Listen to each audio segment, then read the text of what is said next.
बिस्मिल्लाहिर्रहमानिर्रहीम। अस्सलाम वालेकुम students, welcome back to my channel all about maths with सहर।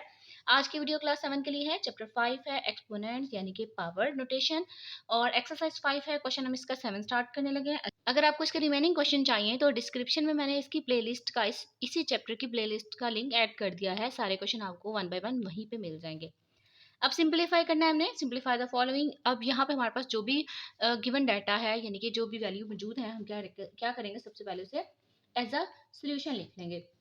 और साथ ही साथ जो है ना, वो आपने एक्सपोनेंट रूल याद रखने हैं। एक्सपोनेंट रूल जो है ना, वो बेसिकली सबसे मेन चीज़ होती है किसी भी एक्सपोनेंट एक्सप्रेशन को सॉल्व करने के लिए, एक्सप्रेशन को, ठीक है। और पावर नोटेशन को सॉल्व करने के लिए ये इंपॉर्टेंट होते हैं बहुत ज़्यादा। तो हमारे पास जो फर्स्ट लॉ है वो सिंपल क्या है कि अगर हमारे पास दो वैल्यूज़ हों, बिल्कुल सेम हो और वो मल्टीप्लाई हो रही हों, तो हम उनकी पावर्स को क्या करते हैं, ऐड करते हैं। देखिए पावर्स चेंज है, लेकिन पावर्स चेंज हो या बेशक ऐड हो, सेम हो, कोई मसला नहीं है। सिंपल हमने क्या करना है, बेसिस से सेम रखनी है, देखनी है और मल्टीप्लिकेशन का साइन देखना है। और फिर हमने क्या करना है, एक बेस में कन्वर्ट करके इनकी दोनों पावर्स को ऐड कर देना है। यहाँ पे अब न्यूमेरिकल कोई डाटा नहीं है। अगर न्यूमेरिकल डाटा होता तो सिंपल कोई एक वैल्यू आ जाती। अब इसी के according according to first law of exponent, first law exponent के अकॉर्डिंग जो है वो बेसिस बिल्कुल सेम हो, वो मल्टीप्लाई हो रही हो, तो हम उनकी पावर्स को ऐड कर देते हैं और बेस रख देते हैं एक। तो मैंने क्या किया, 2 को बेस में एक में कर दिया, 3 और जो 5 है वो ऐड हो जाएंगे, ठीक है। डिवाइडेड बाय 2, 8 जो है ना वो एज इट इज रहेगा। अब आपको ये तो पता है बोर्डनेस रूल के अकॉर्डिंग सबसे पहले हम ब्रैकेट सॉल्व करते हैं, इसलिए मैंने यहाँ पे ब्रैकेट सॉल्व किया। 3 में 5 ऐड किया, 8 डिवाइडेड बाय 2, 8। अब डिवाइड है तो एक और रूल है हमारे पास, एक्सपोनेंट का रूल है सेकंड। अगर हमारे पास बेसिस बिल्कुल सेम हो और वो डिवाइड हो रहे हो, तो उनकी पावर्स को हम क्या कर देते हैं, माइनस कर देते हैं, यानी कि m माइनस एन जो नीचे होता है ना, उसको हम माइनस कर देते हैं फर्स्ट में से।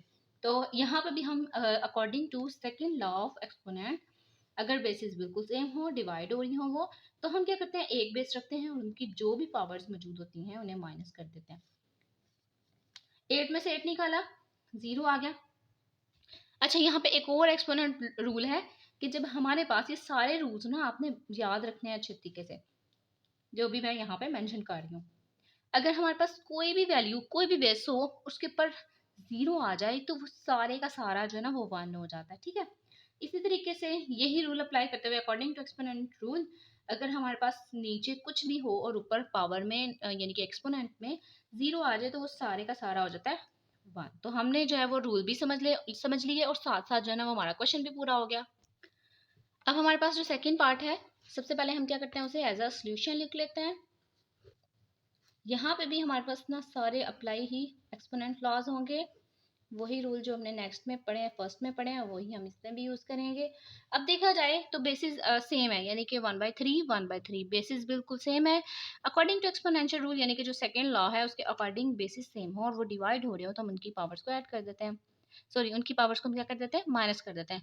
तो इसी तरीके से आपको यहाँ पे भी 1/3 सेम बेस नजर आ रही होगी। अब आप पे डिपेंड करता है कि आप इसको इकट्ठा यानी कि 1/3 एक दफा लिख के जो पावर्स हैं 5 -4 -1 इसको कर लें, लाइक -1 इन दोनों ने इसमें से माइनस होना है। लेकिन मैं आपको प्रेफर करूंगी कि क्या करें, आप पहले 2 को कर लें, फिर जो आंसर है फिर उसको थर्ड में आप सॉल्व कर सकते हैं। बेसिस बिल्कुल सेम है, इसको एक दफा लिखेंगे हम। अकॉर्डिंग टू एक्सपोनेंट रूल, जब हमारे पास बेसिस बिल्कुल सेम आ जाती हैं और डिवाइड आ जाता है सेंटर में, हम क्या करते हैं, एक बेस रखते हैं और उनकी पावर्स को माइनस कर देते हैं, ठीक है। और ये डिवाइड जो है ना 1/3 एज इट इज आ जाएगा। अभी हम इसको नहीं सॉल्व कर रहे, ये एज इट इज आता जाएगा। 1/3, 5 में से 4 निकाला, 1 डिवाइडेड बाय 1/3। अब इसकी पावर आपको कोई भी नजर नहीं आ रही, तो यहाँ पे हमेशा 1 पावर होती है। जब आपको 2 आपको ने लिखा है ना, यहाँ 3 लिखा है, तो इनकी पावर आपको नजर नहीं आ रही, लेकिन हमेशा यहाँ पे क्या होती है, 1 1 मौजूद होती है। इसी तरीके से एक रैशनल नंबर है, उसके ऊपर भी कोई पावर नजर नहीं आ रही, तो 1 ही मौजूद होगा। अच्छा, यहाँ पे भी सेम वही रूल अप्लाई होगा। अकॉर्डिंग टू एक्सपोनेंट रूल, आप यहाँ पे ना मेंशन भी कर दें कि अगर हमारे पास दो बेसिस हों और सेम हो बिल्कुल और डिवाइड हो रहे हो, तो हम उनकी पावर्स को क्या कर देते हैं, माइनस कर देते हैं। जो बाद वाली पावर होती है ना, उसको माइनस करते हैं। इसमें भी वही रूल अप्लाई करेंगे।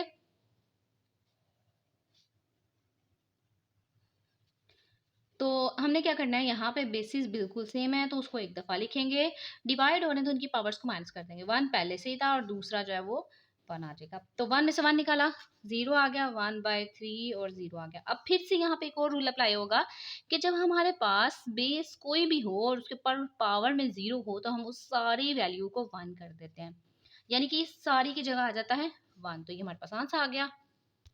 थर्ड इसका क्वेश्चन है, तो हम क्या करते हैं, इसको भी एज अ सोल्यूशन लिख लेते हैं। देखने में ज़रा ये मुश्किल लग रहा है, लेकिन जब हम इसको देखेंगे, इसको समझेंगे तो हमारा जो है ना वो सोल्यूशन हो जाएगा। 3/4 है, 4 इसकी पावर है -3/4, 2 power bracket close divided by 3/4, 2 into 3। अच्छा, अब हम क्या करेंगे, इसको ना साथ साथ सॉल्व करेंगे, ये वाले पार्ट को अलग से सॉल्व करेंगे क्योंकि दोनों ब्रैकेट्स आ गई है ना, आगे राउंडेड ब्रैकेट भी हैं तो उनको भी आप ना फर्दर सॉल्व कर सकते हैं।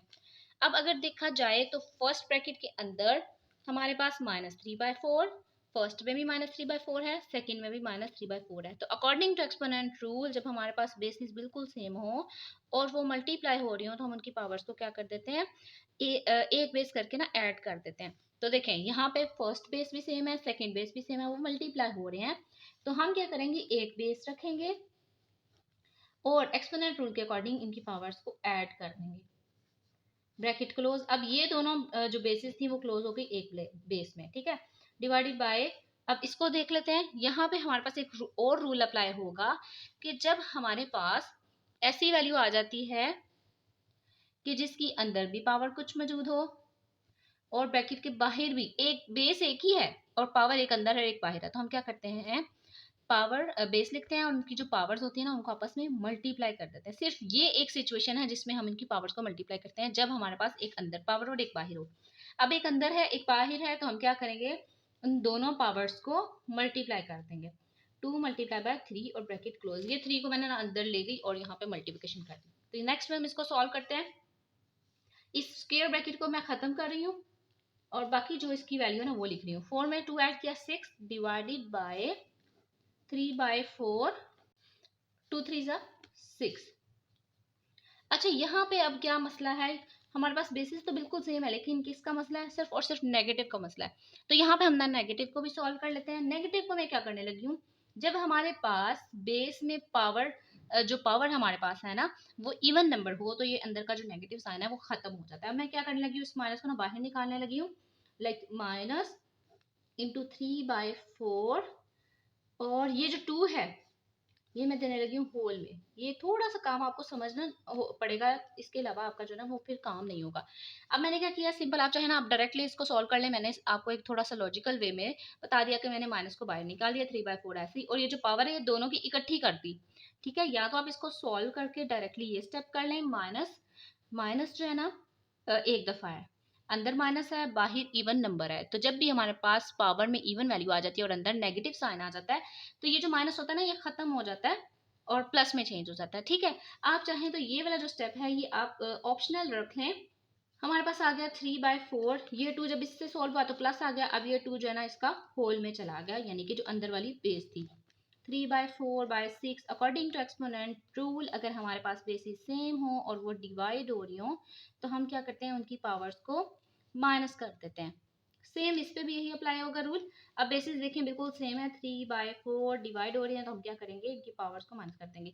अब आपने हरगिज ये काम नहीं करना कि 6 पढ़ा है तो 6 पहले लिखेंगे और 2 बाद में लिखेंगे। आपको जो पहले पावर नजर आ रही है आपने वो लिखनी है और उसमें से 6 को माइनस करना है, ठीक है। ये चीज आपने ध्यान से समझ लेनी है। अच्छा बच्चों, यहाँ पे ना 6 आएगा, ये हमारी मिस्टेक हो गई है, ये 6 आएगा, ये 6 आएगा। तो अगर मैं इसकी 6 के अकॉर्डिंग इसको सॉल्व करूँ ना इस साइन को, तो जैसे मैंने आपको बताया कि अगर बाहर इवन नंबर हो और अंदर नेगेटिव साइन हो तो ये इवन नंबर इस इवन पावर जो है ना इस नेगेटिव साइन को पॉजिटिव में चेंज कर देते, तो यहाँ पे ना 6 ही आएगा, इसलिए कंफ्यूज नहीं होना आपने। नेक्स्ट में 3/4, 6 में से 6 निकाला 0। अब फिर से एक एक्सपोनेंट रूल है कि अगर हमारे पास बेस बिल्कुल यानी कि 1 हो और उसके ऊपर पावर 0 हो तो हम क्या करते हैं, उसको 1 सारे के सारे को 1 कर देते हैं, तो ये हमारे पास आंसर आ गया।